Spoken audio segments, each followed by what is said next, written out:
Lo que hay dentro de uno es compromiso con el futuro. Presenta la nota introductoria.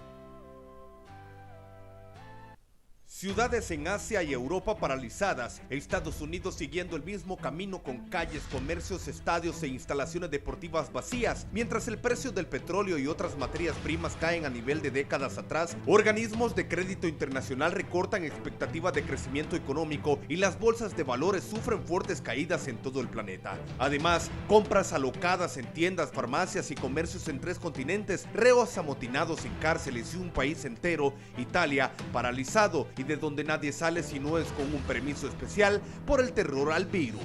La bota de Europa registra casi 500 muertos, más de 8.000 contagiados, daños de 8.000 millones de dólares en el turismo y cancelaciones de viajes de 32 millones de turistas, siendo la nación más afectada fuera de China. El vocablo cuarentena se utilizó por primera vez en 1127 con la epidemia de lepra y durante la peste negra de siglos más tarde. Hoy el brote de coronavirus hizo que los mandos sanitarios se enteraran que la cuarentena afecta la salud mental de la población que ignora el tiempo de aislamiento, teme infectarse, se frustra, aburre, carece o recibe información inadecuada, ve posible pérdidas financieras y de mejorar la situación cargará el estigma de la enfermedad. Como la oleada de xenofobia que no es más que temor y resentimiento hacia China, que se desató pese al titánico esfuerzo de autoridades en contener el mal, como reconoce la Organización Mundial de la Salud. La revista británica Lancet divulgó un estudio que aborda el miedo y la soledad de una cuarentena a causa del coronavirus y concluye que dicho proceso incluye estrés postraumático, confusión, ira y ansiedad. Aunque la letalidad del coronavirus afecta al 2% de enfermos, particularmente mayores de edad, pacientes con males crónicos como diabetes, hipertensión, cardíacos e infecciones respiratorias agudas. En estricta economía, el coronavirus ha paralizado líneas aéreas, operadores de viaje, compañías de cruceros, eventos deportivos de todo tipo, actos culturales, producción industrial y sin que las ramificaciones del impacto estén aún por verse, la expectativa es que podría paralizar la economía planetaria. En Estados Unidos, donde la Florida declaró estado de emergencia tras 2 muertes por este mal viral y se prohíbe el atraque de cruceros, empresas y clientes cancelan planes de viaje, las fábricas luchan con cadenas de suministro incompletas y el desempleo asoma, aunque mediciones del mercado laboral de febrero aún no reflejan crisis del coronavirus. En América Latina, las monedas de Brasil, México, Argentina, Perú, Chile y Colombia comenzaron a depreciarse desde que el COVID-19 inició su propagación en enero del 2020, en particular los 3 primeros casos con 15% de depreciación, mayor caída en 15 meses y devaluación de su divisa respectivamente. En Centroamérica, hace 4 días Costa Rica reportó el primer caso de coronavirus. Los gobiernos de Guatemala, El Salvador mantienen restricciones de vuelo a viajeros de naciones con reporte de casos de coronavirus. Honduras, que no reporta casos, impuso controles sanitarios en fronteras, aeropuertos, cruceros y recomienda a la población asumir medidas de prevención inmediatas en el hogar. La administración hondureña ha dispuesto 210 millones de lempiras iniciales, anunció que entregará 3.5 millones de frascos de gel en las escuelas, jornadas de 24 horas, 7 días a la semana al laboratorio de virología y puso en marcha el tinglado institucional de la Comisión Permanente de Contingencias y al Sistema Nacional de Gestión de Riesgos SINAGER, entre otras medidas. El dato más reciente del coronavirus en el mundo indica que más de 110,000 personas de 119 países han sido contagiadas. El saldo de muertes se acerca a las 4,000 víctimas, sin perder de vista a las muertes de dengue grave que desde hace 2 años se ensaña en esta nación. Compromiso con el futuro es lo que hay dentro de uno. Presentó la nota introductoria.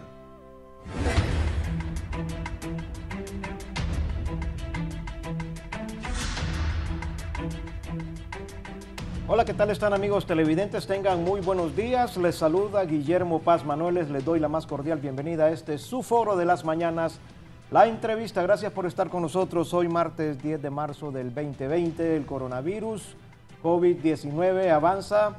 Ya se registran más de 3.500 fallecidos a nivel mundial, más de 100,000 casos, afectaciones. países como Italia que han clausurado prácticamente esa nación, así lo han decidido sus autoridades, y desde luego tenemos que prepararnos, no nos podemos confiar. Ya se registró en las últimas horas el primer caso en Panamá, ya hay caso en Costa Rica, así que se está acercando y hemos tomado a bien hablar este tema para dar luces, para aclarar muchos conceptos. Escuchamos lo que acaba de decir el presidente de la República, Juan Orlando Hernández. Me parece muy importante la información porque de lo que se trata es de evitar el pánico, de evitar esa psicosis que no solo en el ámbito internacional se está generando, también en nuestro país. Imagínense ustedes, se reporta que un avión, un vuelo comercial en los Estados Unidos, fue obligado por 3 pasajeros a que aterrizara inmediatamente porque uno de los pasajeros que iba en esa aeronave estornudó. Esa es la psicosis que se vive y los demás pasajeros consideraron que era importante aterrizar en el aeropuerto más próximo para evitar un contagio. Al final de cuentas, el pasajero que estornudó no tenía ningún síntoma de coronavirus, pero esa es la psicosis. También se está registrando psicosis en nuestro país. Hay pánico, hay mucha gente que anda alarmada y consideramos que es importante mantener la calma. Hay que tomar las medidas de prevención, escuchar a las autoridades y estar pendientes, no bajar la guardia, desde luego. Para el caso en el aspecto económico, ¿van a haber repercusiones para nuestro país? Claro que sí. Países socios comerciales importantes de Honduras ya tienen coronavirus. Para el caso, les decía, Italia, China. Honduras compra a estas naciones una gran cantidad de productos, de materias primas. También exportamos y también importamos de ellos. ¿Cuál será el impacto? La bolsa de valores en Nueva York cayó. También el precio del crudo internacional cayó. Y todo esto puede generar una burbuja económica muy difícil para las naciones, especialmente para nuestro país. Hoy vamos a hablar del aspecto de salud, hoy vamos a hablar del aspecto mental y vamos a hablar del aspecto económico que podamos afrontar con el coronavirus, el COVID-19. Muy bien, voy a presentarles inicialmente a nuestros invitados de esta mañana. Está con nosotros el licenciado Luis Guifarro. Eres el presidente del Colegio Hondureño de Economistas de nuestro país. Licenciado Guifarro, buenos días. Gracias por estar con nosotros. Aunque ya este saludo que nos estamos dando, ya prácticamente, ¿verdad? Tenemos que ir replanteando, pero bienvenido, licenciado. Gracias. Gracias por estar con nosotros. También nos acompaña el doctor Carlos Aguilar, neumólogo. Doctor. Yo le voy a editar de una vez para que públicamente empecemos a dar ese mensaje. Aunque parecemos karateca, mira, hacer eso. Bueno, no importa, pero es preferible eso a una gripe. A una gripe, desde luego. Creo que este enfoque me parece muy importante y estoy muy complacido de compartir con los demás panelistas, puesto que la salud está íntimamente ligada a la economía y a la política. Cuando no tenemos esa perspectiva sistémica de un problema, entonces entramos probablemente en algunas equivocaciones. Así que creo que va a ser muy importante poder aportar y desde luego poder contribuir a la salud del pueblo hondureño. Muchas gracias, doctor. También nos acompaña la psicóloga Mireya Hernández. Mireya, a la distancia, el saludo. A la distancia ahora, porque también, ¿verdad? Es muy importante la salud mental, ¿verdad? También va de la mano de la salud física y muy encantada de estar con ustedes compartiendo porque sé que a muchas personas que están ahorita en crisis y que están en una psicosis, pues va a ayudarte mucho este programa para poder, ¿verdad?, ver lo de la salud mental. Muy bien, gracias, licenciada. Quiero decirles que aquí en la empresa, en Canal 11, en las empresas del grupo Armedia, ya los administradores, los gerentes han comenzado a instalar una gran cantidad de dispensadores con gel. Nosotros en todos los pasillos, en los baños, en los sanitarios tenemos dispensadores ya con gel, tenemos acceso también a mascarillas si así lo necesitáramos, y eso es lo que tiene que hacer la empresa privada, prepararse para darle a sus empleados estas facilidades, porque créanme, es difícil por esta psicosis y este pánico que se está viviendo. Usted va a la farmacia, ya no encuentra gel para lavar sus manos, y si le venden, tal vez le van a vender un frasco.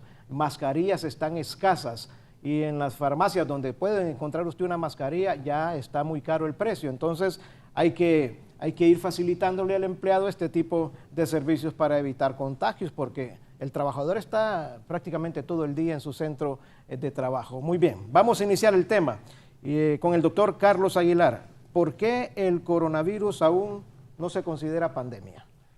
Bueno, es importante primero entender el contexto de estas enfermedades. Si bien es cierto, es una enfermedad que prácticamente está en todo el mundo, en todos los continentes, la definición entre epidemia y pandemia tiene implicaciones sobre todo no solo del número de personas, sino en qué lugares se encuentra. La habitual expresión de pandemia implica también una especie, le agrega algo más a ese pánico.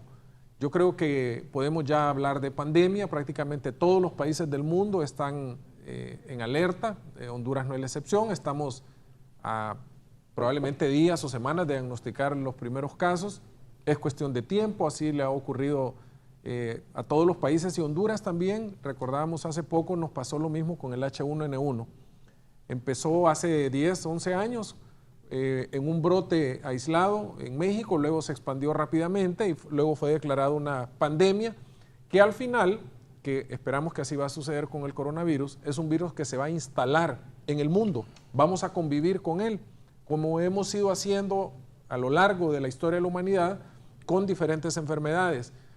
Estamos viviendo, por ejemplo, la epidemia del dengue, que los médicos seguimos alertando sobre esta situación que tiene a Honduras en el primer lugar de casos en toda Latinoamérica. Un vergonzoso primer lugar, por cierto. Y siguen falleciendo niños, jóvenes a causa del dengue. Pero el pánico colectivo o el estrés colectivo, que es un término que a mi juicio deberíamos de usar, porque la expresión psicosis tiene otras connotaciones, casi de pérdida de contacto con la realidad, es más conveniente usar ese término, ha hecho entonces que el país y la gente y el público, inclusive la gente en los hospitales, entre en esta especie de estrés colectivo que hace que mucha gente tenga esas actitudes de compras de insumos, como usted decía. Muy bien, gracias doctor, porque es cierto lo que dice el doctor, tenemos el dengue grave y en las últimas horas se han registrado decesos de pacientes por dengue grave en el país. Entonces, si tenemos esta afectación del dengue grave y ahora viene lo del coronavirus, ¿cómo sopesar entonces? ¿Cómo manejar ambas enfermedades? El dengue grave, como dicen algunos, comenzó por el dengue sencillo y de ahí fue mutando y ahora el dengue parece que no se quiere ir de Honduras. Quiero consultarle a la licenciada Mireya Hernández, ¿cómo evitar el estrés colectivo, como nos ubica mejor en el término el doctor Carlos? Bueno, vamos a hablar un poco de la salud mental. Es que es normal sentir miedo, ¿verdad? Las personas es normal cuando se ve algo amenazante. Entonces es como decimos, sentir miedo es algo normal a una epidemia anormal, algo anormal. Entonces las personas tienen que reaccionar, ¿verdad? Entonces en ese momento comienza a afectar a la comunidad, hay nerviosismo, hay estrés. Las personas no saben manejar ese estrés, no hay un manejo del estrés y se vuelve colectivo, especulan mucho, o sea, ven noticias, pasan más pendientes de las estadísticas, ¿verdad? Aún como dice el doctor, no ha llegado, ¿verdad? A Honduras sí tenemos que tomar las medidas preventivas y todo, pero todo con normal, o sea, no estar con esa histeria colectiva, voy a ir al súper y voy a comprar las cajas del gel, todo, porque entonces eso se vuelve más crisis y ahorita pueden empezar las personas con un estrés, pero esto si no lo pueden manejar se puede conllevar a una ansiedad y puede conllevar una ansiedad generalizada. Estaba viendo la estadística que en China el 42.6 presentan ansiedad y el 16.6 tienen síntomas de depresión moderada. Entonces, como vemos, no queremos llegar a Honduras a estas cifras, ¿verdad? También, y que las personas pues vayan a llegar a la emergencia del hospital con histeria o con todos estos trastornos. Podemos llevar de la mano, ¿verdad? Buscar técnicas de relajación y también hablar con sus familias qué se sabe del coronavirus, con los niños, psicoeducarlos. También hay personas que se les afecta mucho este estrés, el estar viendo mucho las noticias. No es malo ver noticias, sino la manera. Si yo paso todo el día viendo, entonces me va a conmocionar y me va a dar, voy a caer en una crisis, un caos, ¿verdad? Muy bien. Y lo que dice la licenciada Guifarro es cierto. Si usted está pendiente de este aparatito y de las redes sociales, hay mucha información que se está dejando ver en las redes sociales que es totalmente falsa. personas que están subiendo información que no corresponde a la realidad con el ánimo de alarmar a la población, que ubican ya casos que en el hospital escuela que hay 9 pacientes que supuestamente tienen esta enfermedad. Esto es lamentable. Yo creo que hay que esperar a la información oficial, no hay que dejarnos llevar. Las redes sociales son importantes, no las estoy desacreditando, pero mucha información que pasa por las redes sociales es tendenciosa, de sectores interesados en generar el caos, aprovechar un virus, una enfermedad para que la población se alarme, y no se trata de eso. Hay que ver las cosas meridianamente, estar informado. Si usted ve información que no corresponde, bótela, rechácela y ubíquese en la información más pertinente. Yo quiero entrar ahora al detalle del aspecto económico, porque, licenciado Guifarro, la bolsa de valores cayó como repercusión del COVID-19, la caída también de los precios del crudo y los socios comerciales del país, donde ya hay casos bastante de coronavirus. Bien, mire, ¿por dónde empezar con este tema? Primero, ante la noticia que se dio de la presencia de este virus allá en una región industrial de China, comenzó ya a tener manifestaciones de nerviosismo en los principales mercados de capitales, es decir, las bolsas de valores, que es donde primero se manifiestan estos incidentes. Este nerviosismo, entonces, obviamente, al día de hoy se ha acentuado, de manera que, de acuerdo a los despachos de las principales cadenas internacionales, tenemos que el índice Dow Jones de la Bolsa de Valores de Nueva York cayó alrededor de 7.8%, y todos los demás índices de ahí, el Nasdaq y el Standard & Poor's de las 500 empresas seleccionadas también observaron el mismo comportamiento. Hemos dicho primero que este episodio primero se manifiesta con un nerviosismo en los mercados de capitales, en las bolsas de valores de los países desarrollados. Aquí en Honduras no tenemos mercado de capital. Pero ¿qué pasa? Esto poco a poco hemos visto cómo se está trasladando a la economía real, cómo está contaminando a la economía real. ¿Y qué tiene eso que ver con la economía real? Bueno, sencillo, el flujo de personas, vemos que se está contenido. Hay un problema de caída en la demanda en China, porque China, pues obviamente es la segunda economía del mundo, y al caer la demanda, pues obviamente con las consecuencias que eso tiene, cierre de empresas. Para el caso, estaba viendo que Starbucks, que es una cadena fuerte norteamericana, entonces cerró operaciones. ¿Y qué pasa? ¿Cómo está impactando eso para el caso en Colombia? ¿Por qué? Colombia es un principal productor de café en el mundo. Cierra Starbucks en China, entonces obviamente ya no pueden tener el flujo de exportaciones como destino hacia ese país. También miramos la consecuencia de prácticamente un país ya cerrado, como es el caso de Italia. ¿Y qué nos presenta esto? Va a tener una fuerte caída. Entonces, el movimiento de personas se ha contenido en el mundo. Tenemos, digamos, un país cerrado como Italia, que implica que hay fuertes pérdidas para las compañías, las aerolíneas, las compañías navieras. Entonces, de pronto, este hecho que se está manifestando en el flujo de personas en el mundo, con la caída que eso implica en términos de ingresos, principalmente las que están vinculadas a las actividades de servicio, entonces esto poco a poco se está trasladando a la economía real. ¿Y qué queremos dar a entender con eso? En la medida que, para el caso, todas las personas que se despachan para que estén residiendo en sus hogares no están realizando sus actividades productivas, y al no realizar sus actividades productivas las empresas cierran, y como consecuencia de ello, bueno, hay menos producción de bienes. Y en este caso, en el caso puntual para la economía hondureña, siendo que gran parte de los bienes que circulan en la economía tienen como manufactura de origen el país en China, entonces obviamente vamos a tener un problema de desabastecimiento de esos productos en el mercado, con las consecuencias que se puede tener de un repunte en los precios. Pero ¿qué pasa con este fenómeno del coronavirus?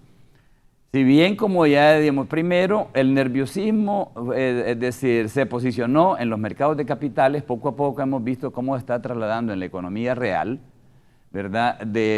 Cierran las empresas, tenemos problemas de que no solo en términos de la producción de bienes, sino que también las instituciones.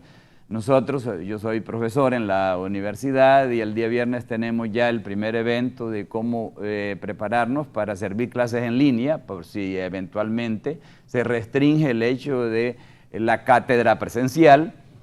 Bueno, entonces, ¿qué pasa? Hemos visto el caso de Italia, es puntual en eso, es muy, es decir, evidente de que ya se tiene que buscar otros mecanismos, pero también viene de que, según mirábamos ayer, como producto de esta caída en las bolsas, entonces poco a poco, al no haber formas de financiamiento para, es decir, los proyectos de inversión de las grandes empresas en este mercado de capitales, obviamente que la demanda se traslada al sistema financiero, y al trasladarse esa demanda por recursos al sistema financiero, ¿qué es lo que se espera? Un repunte, o sea, una subida en las tasas de interés, con los consecuentes efectos para estas economías como la hondureña, una economía un país de una economía pequeña y abierta, que al decidir accesar a mercados internacionales por recursos, ¿verdad? Ya sea para financiar el gasto público, el presupuesto nacional, o para el desarrollo de otros proyectos, entonces vamos a tener la consecuencia de accesar a intereses más altos.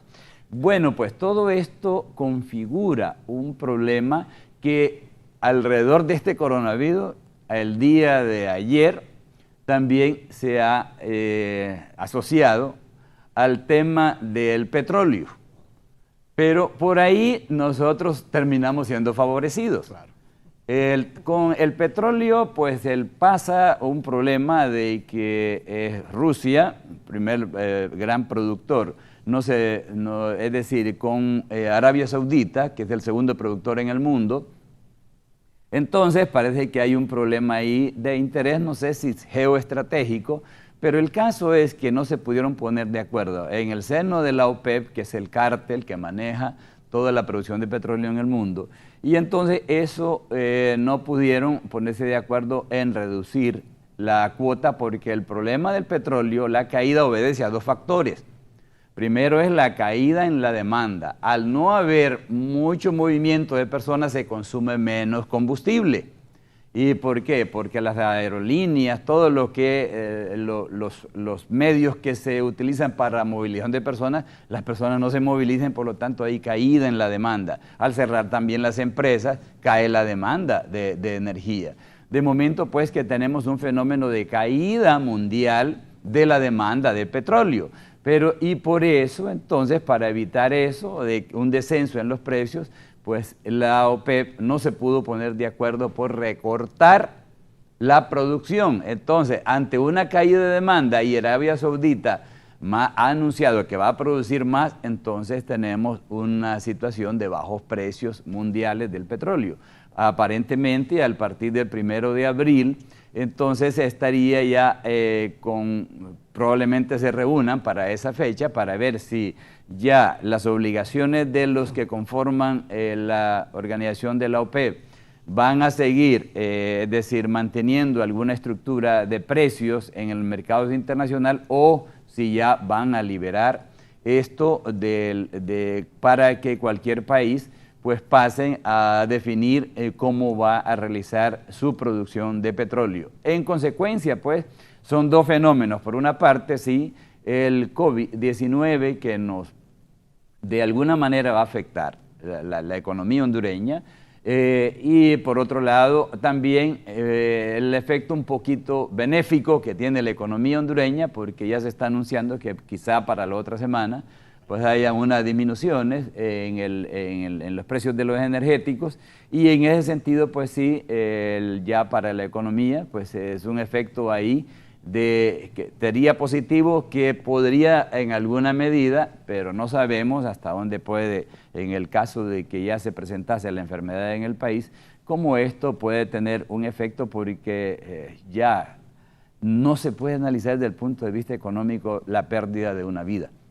Lamentablemente, pues, el problema es que tenemos que pareciera que la enfermedad reviste caracteres bastante problemáticos en cuanto a la capacidad de letalidad que tiene para afectar a las personas, y entonces por ahí sí no podríamos decir de que ya de pronto si hay efectos en la economía global. Nosotros somos parte de esa economía global, pero de alguna manera en el momento inmediato, que sería para otras semanas, pues ya tendríamos efectos benéficos que de alguna manera, esperando cómo esto va a evolucionar, pues también va a favorecer el flujo de movimiento de personas con la época de la Semana Santa. Muy bien, muchas gracias, licenciado Guifarro, muy amplio su análisis. Licenciado Carlos Aguilar, ¿cuáles son las formas de propagación de este virus?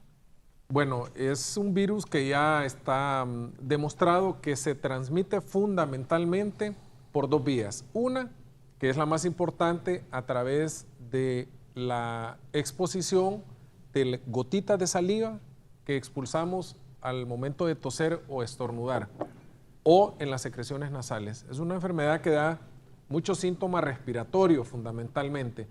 Cuando la persona se enferma de coronavirus y empieza a toser, expulsa muchas miles de pequeñas gotas que en su interior contienen el virus. Cuando estas gotitas hacen contacto, en el caso cuando una persona está, digamos, a menos de 1 metro, y estas gotitas entran en el aparato respiratorio de la otra persona, al hacer contacto empieza a replicarse el virus y así se transmite la enfermedad. Existe también otra característica, que es al tener tos o secreciones nasales y tocarnos la cara y tocar alguna superficie, el llavín de la puerta, el escritorio, el teléfono celular y cualquier otra cosa, y otra persona hace contacto con esa superficie contaminada y se toca la cara, los ojos, la nariz, la boca, es otra de las maneras de contaminarse. Ahí reside por eso la enorme capacidad de transmisión de este virus, a diferencia de otros tipos de virus, y por eso la replicación de manera tan acelerada. De hecho, está considerado uno de los virus que se transmite con una mayor celeridad, pero con una baja letalidad. Es poca la gente en comparación con el número de personas que se enferman que llegan a fallecer. ¿Por qué, doctor? Por dos razones. En primer lugar, quiero hablar de las estadísticas. Se calcula que por lo menos en las grandes poblaciones, China, Italia, Corea del Sur, anda alrededor del 2 al 2.8 al 3%. Pero es muy probable que en otros países, en otras regiones, por diferentes razones ambientales y otra naturaleza, la mortalidad podría ser inclusive hasta del 1%, o sea, mucho más baja. Y esto es una buena noticia. Si bien es cierto, toda persona que fallezca es algo lamentable, en comparación a otras enfermedades la letalidad va a ser baja. Se supone que que es muy transmisible y que tiene baja letalidad por las características del virus. Es un virus que ha mutado y no tiene la virulencia o la letalidad como, por ejemplo, otros coronavirus, como el SARS, el MERS y otros virus de esta familia de los coronavirus.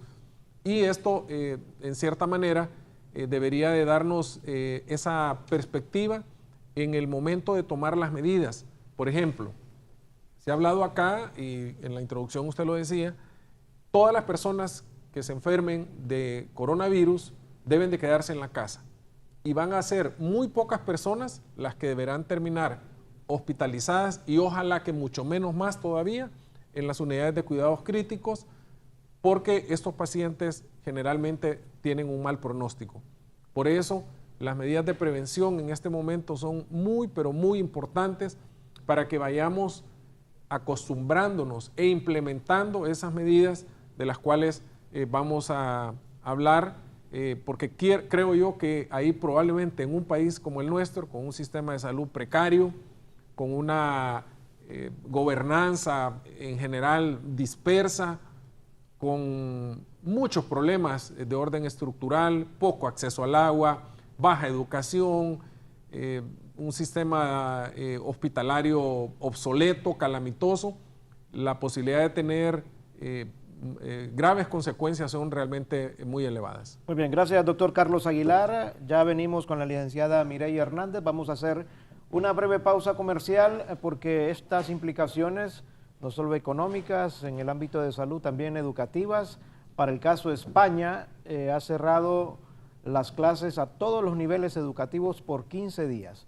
No hay clases en ninguno de los niveles educativos en España. ¿Qué implicaciones podría o qué repercusiones de presentarse en nuestro país este coronavirus podría tener también para el sistema educativo nacional?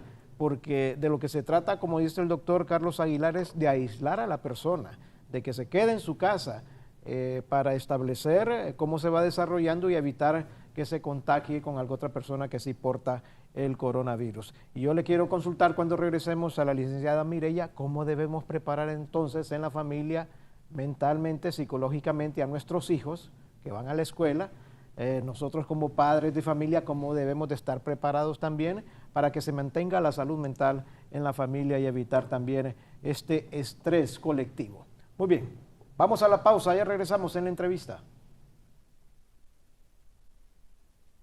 Del coronavirus, Dios primero no sea así, desde luego.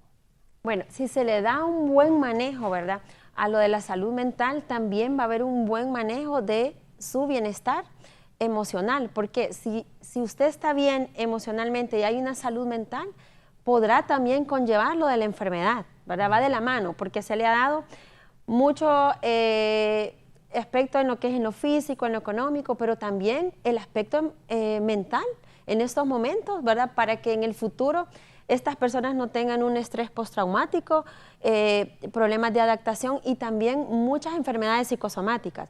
Es bien importante que como familia nos involucremos con nuestros hijos, ¿verdad? Psicoeducándolos, qué han escuchado, qué se les ha dicho en escuela, y no está de más, pues, tomar las medidas preventivas como familia.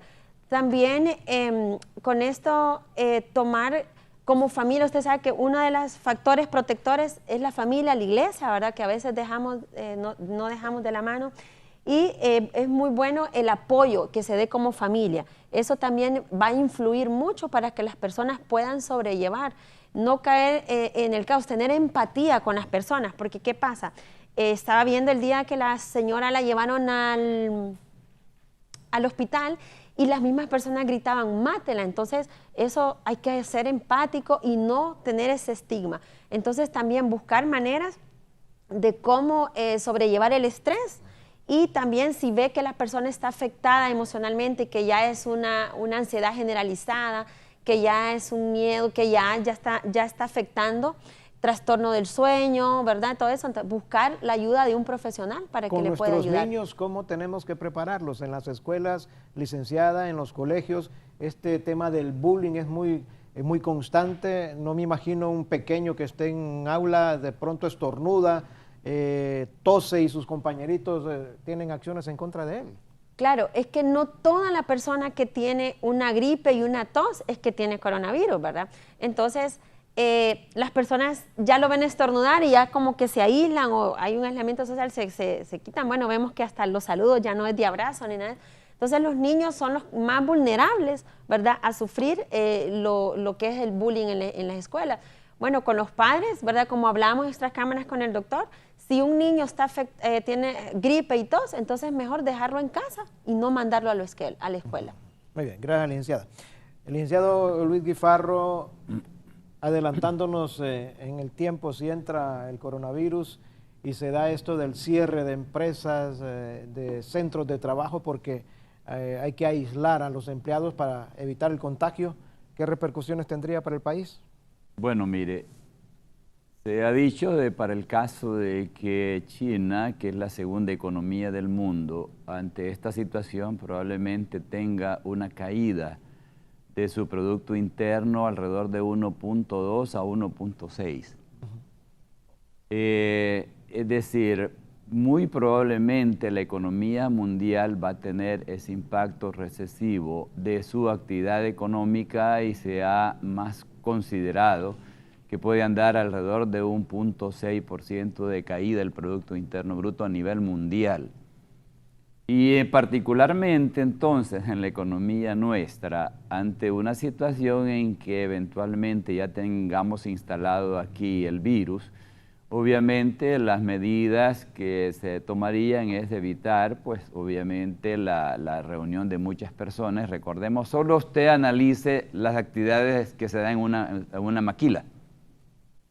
Entonces, obviamente al tener eso, se tomaría la medida de cerrar temporalmente para evitar el fuerte contagio, y eso implicaría suspensión temporal de empleos, disminución de la elaboración de productos, de producción de bienes, y en consecuencia pues una disminución de las actividades económicas por esa circunstancia. Siendo así, entonces, si no podemos nosotros anticiparnos hasta dónde podría llegar la incidencia de este fenómeno, de esta enfermedad, que pueda representar pues un impacto en determinada magnitud, que sí, lo que estamos claros es que sí lo va a tener, pero no estamos claros todavía, o no estamos en condiciones de anticipar en qué magnitud se puede ver reflejado en la economía hondureña. Porque ya decíamos, sí, la economía mundial va a resentir eso, se estima, como ya lo decíamos, una caída del 0.6 a nivel global, economías donde se origina el virus, China 1.2 a 1.6 que caerá, y entonces esto dependiendo de cómo se manifieste este virus en los otros países. En el caso de Italia, miramos qué dramático y muy patético, al haber cerrado el país. Imagínense las pérdidas económicas que afronta esa sociedad, ese país. Entonces no estamos en condiciones de anticipar cómo eventualmente, si ya se acepta la presencia del virus en Honduras, pues cuánto, es decir, en qué grado puede afectarnos básicamente en la economía. Recordemos que la economía es lo que mueve toda, es decir, la actividad de cualquier sociedad. Primero, cualquier sociedad se ve en la necesidad de producir los bienes que son necesarios para satisfacer las necesidades. Eso es lo primero. Primero necesitamos bienes para satisfacer necesidades. Después, obviamente, tenemos problemas de salud, tenemos problemas de seguridad, tenemos problemas de educación, pero primero cualquier sociedad se ve abocada a la producción de bienes y servicios. Y entonces, imagínese usted, yo miro tan dramático eso, que el día de ayer tomó la decisión Italia de cerrar prácticamente sus puertas. ¿Cuánto esto no está representando en términos de pérdida de bienestar, en términos de prácticamente ser un país prácticamente aislado, pues? Es inimaginable eso, pues.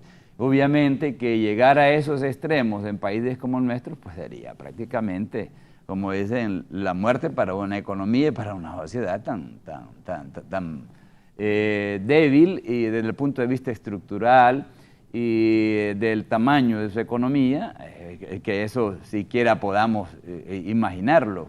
Es inconcebible para un país como el nuestro.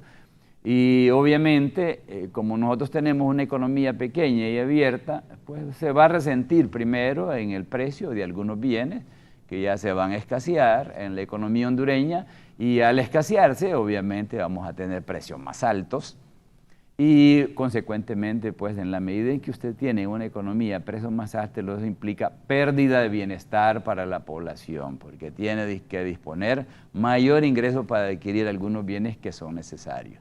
Ahí es donde sentimos que cualquier fenómeno de esto que se originó por allá en una ciudad industrial de China, cómo esto impacta a la sociedad en el mundo mundial, pues obviamente es producto de que como estamos articulados, es decir, económicamente con todos los países, entonces sí tiene sus incidencias, y en el país ya se van a manifestar, primero con el tema de que, como ya lo decía la doctora, primero cómo fue el tratamiento con aquel caso, producto de este efecto de psicosis, de esta señora que venía contaminada, y entonces vaya, nosotros somos muy proclives a recibir es decir, barcos con turistas. Entonces, ¿cómo establecer algunas medidas para tratar esto? Es decir, vaya, el flujo masivo que hay de personas, digamos, para época de Semana Santa.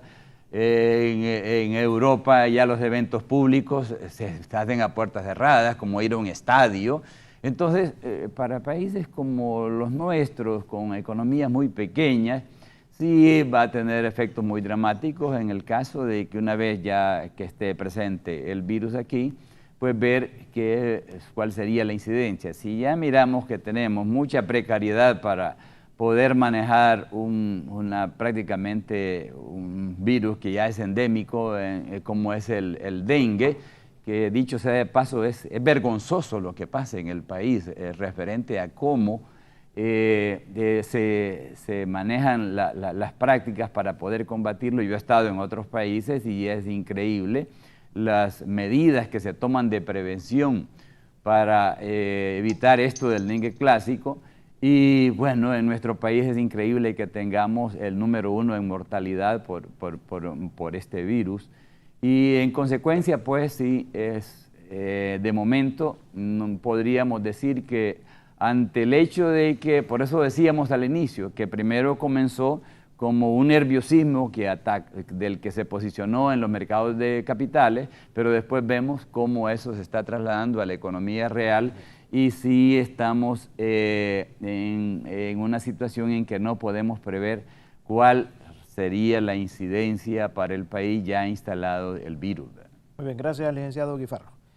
Bien, ya tenemos el reporte del coronavirus en Panamá, ya hay en Costa Rica. El Salvador aparentemente está cerrando cada día más sus puertas a nacionales de otros países que llegan. Ya lo hizo para españoles y lo está haciendo para otras nacionalidades también. Guatemala también tiene un cerco ahí epidemiológico bastante fuerte. Ya se dijo que ninguna caravana de migrantes va a ingresar a Guatemala como parte de estas medidas.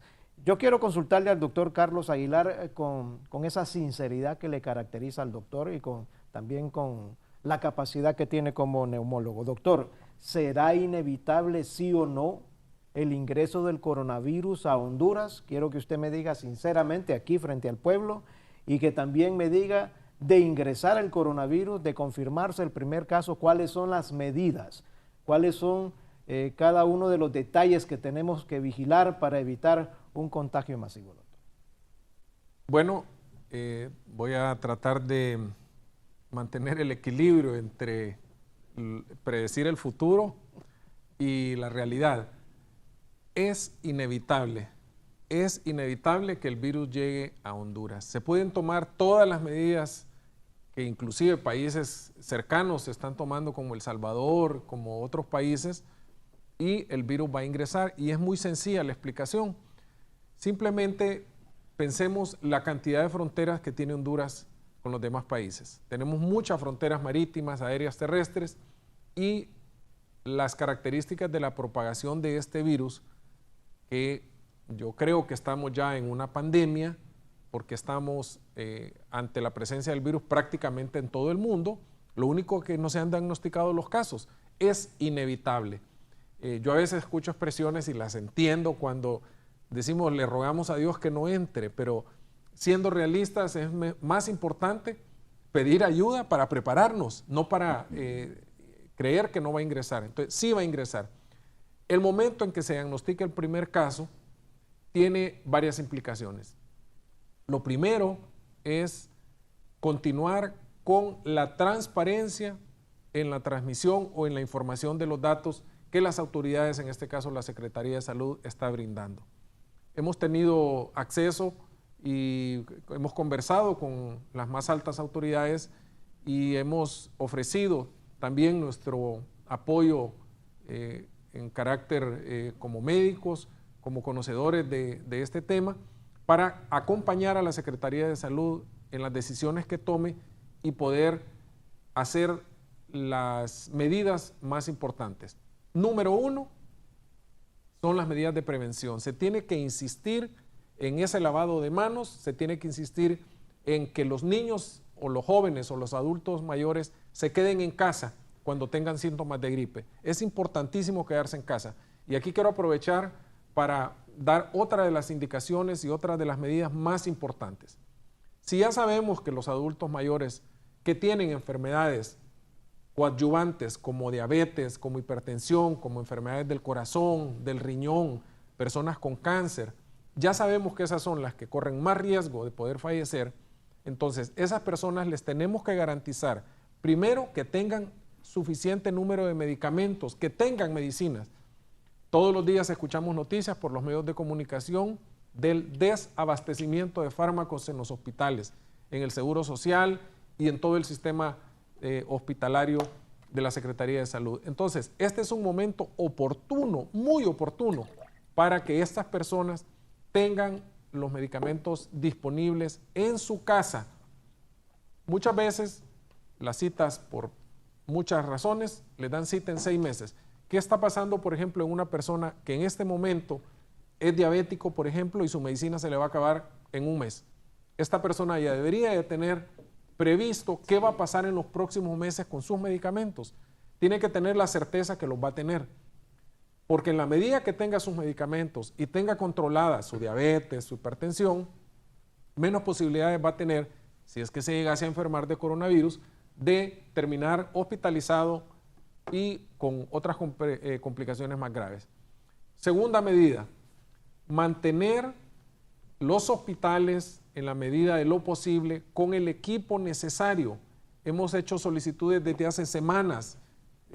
Puedo decir que con un detalle muy importante de todo lo que se necesita, y hasta este momento no sabemos quién está dirigiendo las compras, cuál es el estatus del proceso de adquisición de estos productos que implican respiradores artificiales, monitores, bombas de infusión, una serie de instrumentos que nos van a permitir tener la capacidad de atender el mayor número posible de pacientes que ameriten manejo en una unidad de cuidados críticos o dentro de los hospitales. Estas dos actividades me parece que son cruciales y que la Secretaría de Salud tiene tiempo.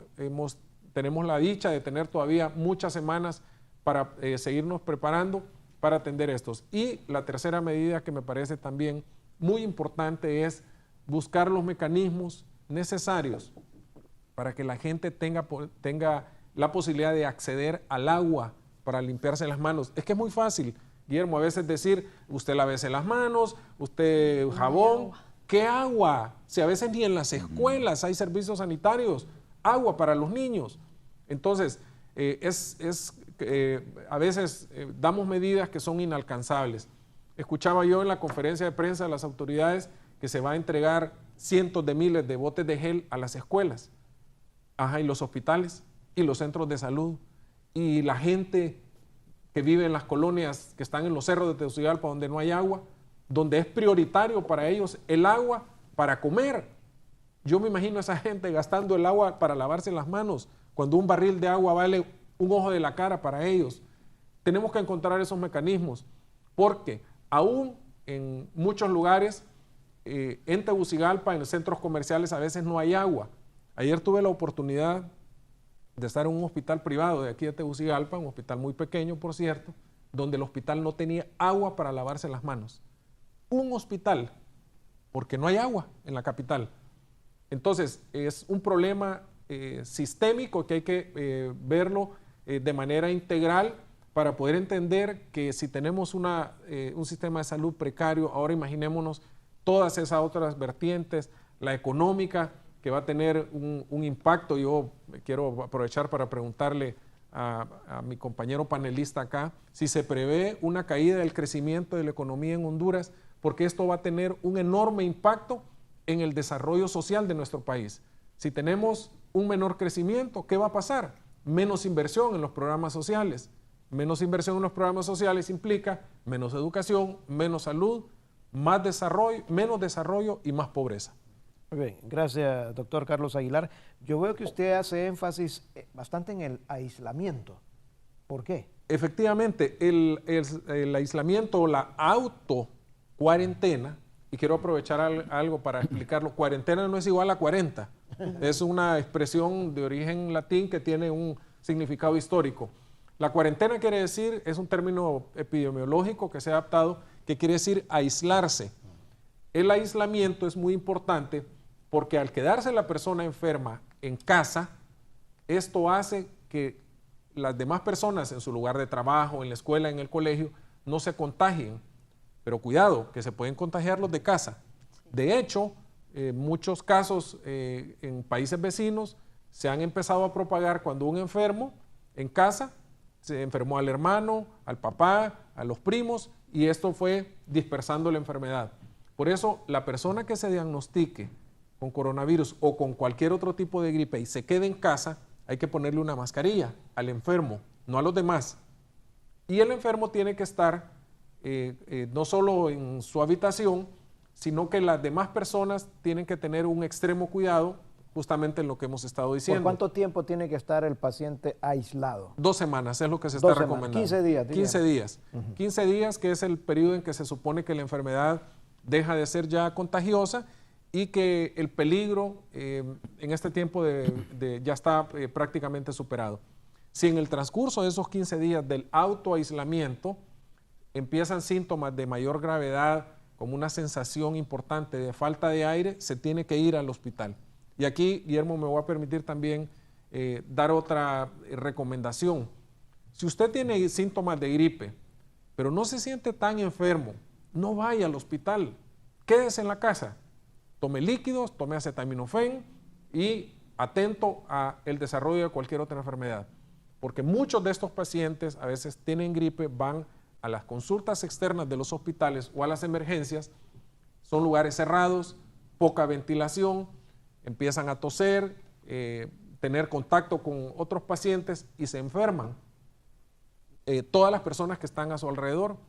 Por eso nosotros insistimos siempre en que las personas que deberían de acudir a los servicios de emergencia son realmente aquellos que se sienten mal. Pero si usted no está tan enfermo, usted debería de quedarse en casa y evitar llegar a los hospitales sin que tenga usted necesidad y evitar de esta manera el contagio de las demás personas. Muy bien, muchas gracias, doctor Mireya.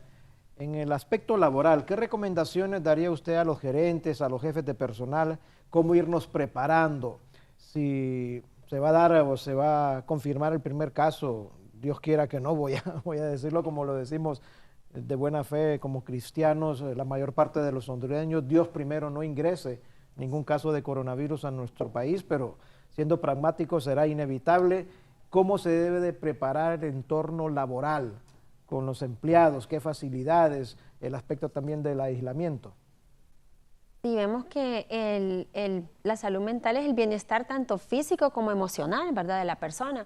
Entonces, en estos casos, si un compañero de trabajo está enfermo, pues lo más lógico es que se quede, como decía el doctor, en casa, ¿verdad? Porque si no viene, no es que se va a crear una histeria colectiva, pero sí viene al trabajo, puede contagiar a los otros compañeros y ahí se va a volver ya que le van a dar feriado a todos los compañeros porque por la enfermedad. Entonces, tomar esas medidas, ¿verdad? En los jefes, que si hay un empleado que tiene los síntomas de gripe y todo, no es que tiene el coronavirus, pero por los momentos, pues, quedarse en casa y tomar todas esas medidas, ¿verdad? Prepararnos con el gel, con las mascarillas y todas esas cosas para que también los empleados tengan físicamente y emocionales también. El adulto mayor, ha dicho el doctor, los adultos mayores ya con enfermedades como alta presión, diabetes, son los más expuestos a este tipo de virus. Son los más vulnerables, ¿verdad? Por la edad, y más si ya tienen una enfermedad de base. Entonces también como familia estar pendiente y cuidar. Y como dice el doctor, hay personas que también van a las emergencias y en estos momentos pues tal vez no tienen una enfermedad, no son casos graves, ¿verdad? Y van a la emergencia que se pueden quedar en casa para también no ir a contagiar a las demás personas. Hoy escuché yo en una de las emisoras de radio de la capital de la República que uno de los coordinadores estaba informando que de presentarse el coronavirus, la ciudad con mayor afectación va a ser la capital, va a ser Tegucigalpa, Comayagüela, el Distrito Central, y que se establecía o se estimaba una afectación de entre 29,000 a 30,000 casos de personas. Doctor, no sé si usted coincide con estos datos. Bueno, se han hecho predicciones matemáticas basados en algoritmos en otros lugares y no pareciera que vaya a coincidir. Todo indica que, que tiene mucho que ver con cada país, con el nivel de educación, con el nivel de acceso a la información y con el nivel de acceso a los servicios públicos. Yo recuerdo que cuando se decretó la pandemia del H1N1, se estimaba que alrededor del 7% de la población en Honduras y a nivel mundial, por supuesto, se iba a afectar. En aquel momento hablábamos alrededor de, a nivel nacional, de unas 700,000 a 800,000 personas que se podían afectar. Por fortuna, pues no sucedió así y hemos ido, como es una nueva enfermedad, aprendiendo poco a poco, Guillermo. Esto es algo muy importante porque día a día vamos entendiendo algunos aspectos, algunas características propias de la enfermedad y pensar que Tegucigalpa va a ser la ciudad más afectada del país, bueno, lógicamente es la ciudad o el municipio con mayor número de habitantes en el país y la lógica nos dice que esto puede ser así. Yo creo que las ciudades que más se van a afectar son los grandes centros urbanos por el nivel de concentración, donde están las fábricas, las maquilas, la zona norte y desde luego pues Tegucigalpa que tiene pues más de 1 millón de habitantes. Muy bien, quiero aclarar, no lo estamos haciendo, no estamos suministrando esta información para alarmarlo a usted, para que entre en este estrés colectivo, es para que usted esté preparado. Por eso están los expertos aquí en economía, en aspectos de salud, en aspectos de salud mental, para que usted se prepare, porque no podemos bajar la guardia y decir, bueno, sabemos que el gobierno de la República, que el sistema sanitario de nuestro país está ahorita en alerta y ya se han comenzado a tomar acciones, ya se están definiendo estrategias, ya hemos visto por los medios de comunicación los equipos y todo el material que se tiene, que se están preparando los hospitales, los centros donde se van a mantener aislados a los pacientes. Hemos visto de todo, pero nosotros como ciudadanos nos corresponde estar pendientes y no dejarnos llevar por información falsa. En las redes sociales no le haga mucho caso a usted porque ya les dije al inicio que mucha de la información que por ahí pasa por las redes sociales no corresponde a la verdad. Vamos a ir a la última pausa comercial, cuando regresemos. El doctor Carlos Aguilar le hacía una interrogante al presidente del Colegio de Economistas. Refrésqueme la memoria, doctor, para que él la responda yo la tengo presente. Sí, se prevé una caída de la economía en Honduras. En Honduras. Específicamente. Muy bien, vamos a la pausa. Ya regresamos en la entrevista. Muy bien, gracias amigos televidentes. Estamos ya en la etapa final del programa, pero hay un par de interrogantes que se le hizo en público el doctor Carlos Aguilar al presidente del Colegio de Economistas y también cuando estábamos en la pausa le agregó otras interrogantes más.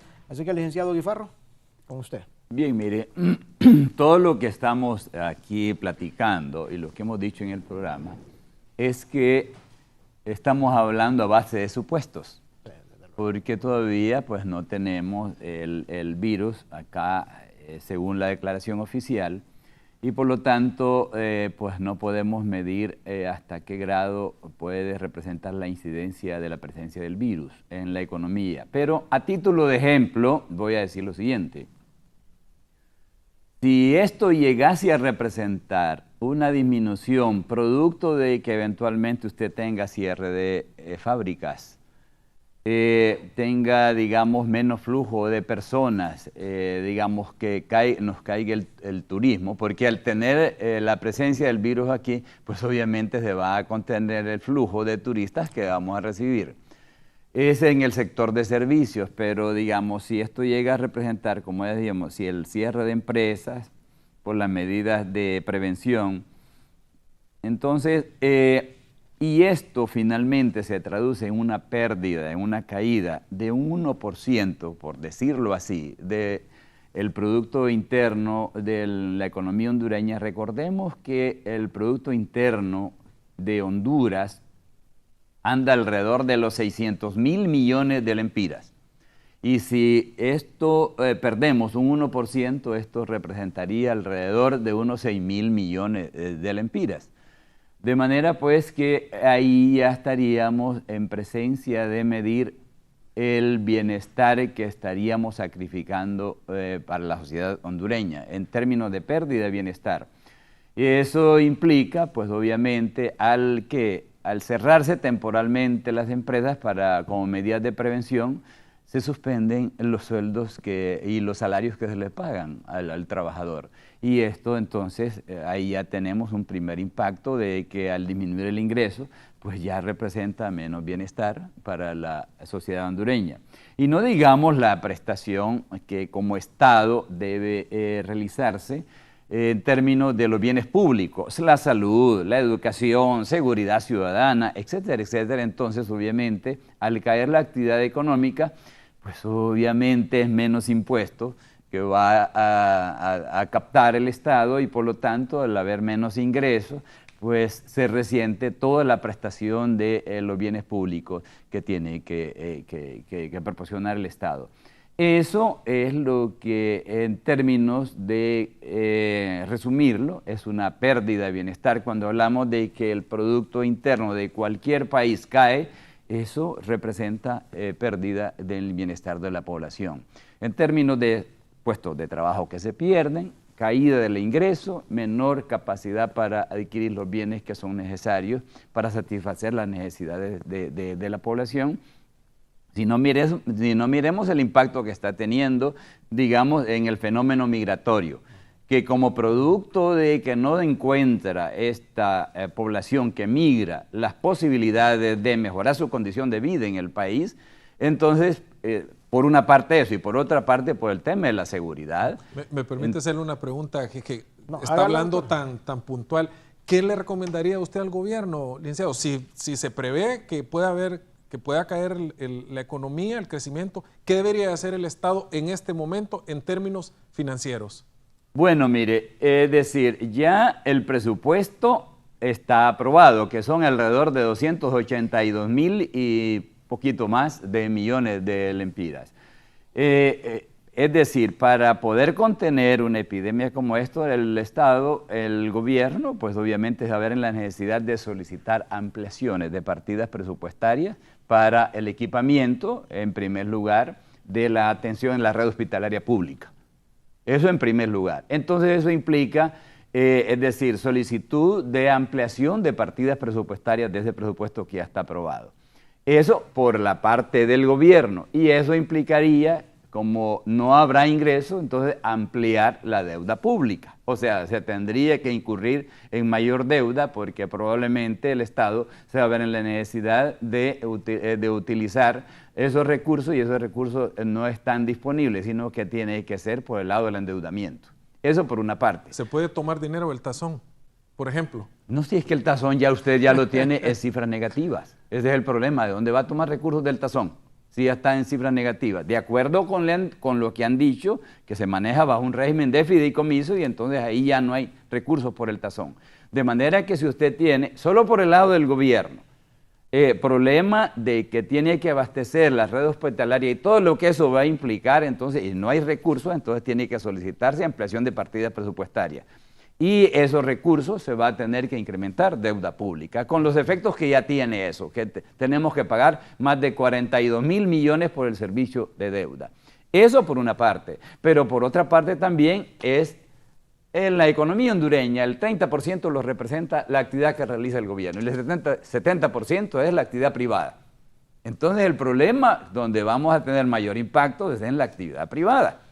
Con lo que ya decíamos eventualmente, y es por no sabemos el lapso de tiempo que probablemente puedan cerrarse empresas para evitar el contagio, centros de producción pues, y entonces ahí tendría un principal problema usted, que ante la situación de un desempleo rampante que tenemos y subempleo, entonces si se pierden o se suspenden temporalmente esos puestos de trabajo, pues obviamente ahí vamos a tener problemas en el ingreso, pérdida de bienestar y obviamente que eso es el efecto que va a representar una caída en la actividad económica que, como ya dije, si a título de ejemplo lo cuantificamos en un 1% del Producto Interno Bruto, eso representará en términos de valores absolutos alrededor de unos 6,000 millones de lempiras como pérdida en la economía hondureña para, si fuera el caso, para el presente año 2020. Muy bien, gracias licenciado Guifarro. Ya con las consideraciones finales, yo quiero preguntarle al doctor Carlos Aguilar el día, el momento, doctor, que el gobierno oficialice el primer caso de coronavirus, ¿cómo debe de reaccionar la población ese día? Creo que es un momento importante y deberá la población hondureña tomarlo con la mayor calma posible. Tener la prudencia necesaria de entender que se va a tratar, ojalá así sea, del caso de una gripe con las manifestaciones comunes de cualquier gripe. Es decir, la gran mayoría de las personas que se enfermen de coronavirus, incluyendo ese primer caso, ojalá así sea, será como una gripe común. Solo un pequeño porcentaje llegará a los hospitales y necesitará un pequeño porcentaje aún más quedarse hospitalizado. Tenemos que tener la prudencia y la tranquilidad necesaria para no entrar en un pánico innecesario, pero también la responsabilidad y el compromiso con nosotros mismos y con nuestros familiares y amigos de lavado de manos, no estornudar ni toser frente a las demás personas cuando estemos con un cuadro de gripe, quedarnos en casa, no mandar a nuestros hijos a la escuela y sobre todo no hacer caso de medidas o de información en redes sociales que han distorsionado en muchas ocasiones cuál debe ser el enfoque responsable de esta enfermedad. Muy bien, gracias doctor Carlos Aguilar. Licenciada Mireya Hernández, sus palabras y consideraciones finales, por favor. Bueno, por otra parte de la salud mental, ¿verdad? Siento que los servicios de salud están enfocados más en la parte física y tiene que ir de la mano también lo que es el aspecto mental, porque también los profesionales de la salud, si se llegara a venir un caso también, ellos también necesitan, ¿verdad?, estar fortalecidos y tener una buena salud mental y tomar todas las medidas necesarias, como dice el doctor, ¿verdad?, todas las medidas, no caer en un estrés colectivo, ¿verdad? No podemos llamar una psicosis porque es un aspecto ya, es un diagnóstico ya más severo, pero sí la calma, ¿verdad?, de las personas, quedarse en casa y como dice, bueno, se está trabajando en todos los aspectos para poder combatir esta enfermedad si llegara a venir acá y todavía es un supuesto, tenemos que estar preparados, pero no caer todavía en este estrés colectivo. Muy bien, muchas gracias, licenciada. Licenciado Guifarro, sus palabras finales, por favor. Sí, solo quisiéramos puntualizar de que cuando hablamos de que, a título de ejemplo, que las empresas puedan cerrar, pues obviamente eso implica que se detiene el ritmo o disminuye el ritmo de la actividad económica, la actividad que se realiza en el sector primario con la producción de los bienes que produce la agricultura, la ganadería, después en el sector secundario, que es el sector de las manufacturas, y en el sector obviamente del comercio y de los servicios. Toda la economía entonces aparece, es decir, se presenta en forma interconectada, de manera que si tenemos este fenómeno y que impacte en la economía real, pues obviamente eso va a significar pues un efecto en términos de pérdida de bienestar para la sociedad hondureña en general. Bien, muchas gracias, licenciado Guifarro. Doctor Carlos, gracias. Licenciada Hernández, gracias por acompañarnos también. A ustedes, amigos televidentes, gracias por estar con nosotros. Quiero hacer énfasis, el foro de esta mañana no tuvo la intención de alarmarlo a usted, ni a generarle estrés colectivo, ni ningún tipo de pánico. Es informativo. Ya escuchamos esta mañana y también anoche la participación del presidente de la República. Sabemos de los esfuerzos y usted debe de estar bien enterado de estas estrategias que se están poniendo en práctica para evitar el ingreso del coronavirus, para que la población esté preparada con medidas de prevención en sus casas para evitar un contagio masivo de presentarse el primer caso. Pero de lo que se trata es que usted esté informado, que usted sepa qué hacer. Y el momento cuando Dios primero no lo quiera, el Señor, se confirme el primer caso, pues como dice el doctor, verlo con naturalidad, no exponerse a este estrés. Dios primero va a ser un caso de gripe como cualquier otra, como lo han dicho aquí los expertos, así que hay que estar tranquilos, bien informados, de forma adecuada y prepararnos. Eso sí, hay que tener gel en la casa, hay que tener mascarillas en la casa y estar pendiente de nuestros hijos y del entorno también laboral en nuestras empresas. Gracias por estar con nosotros, que pasen un bonito día, con permiso.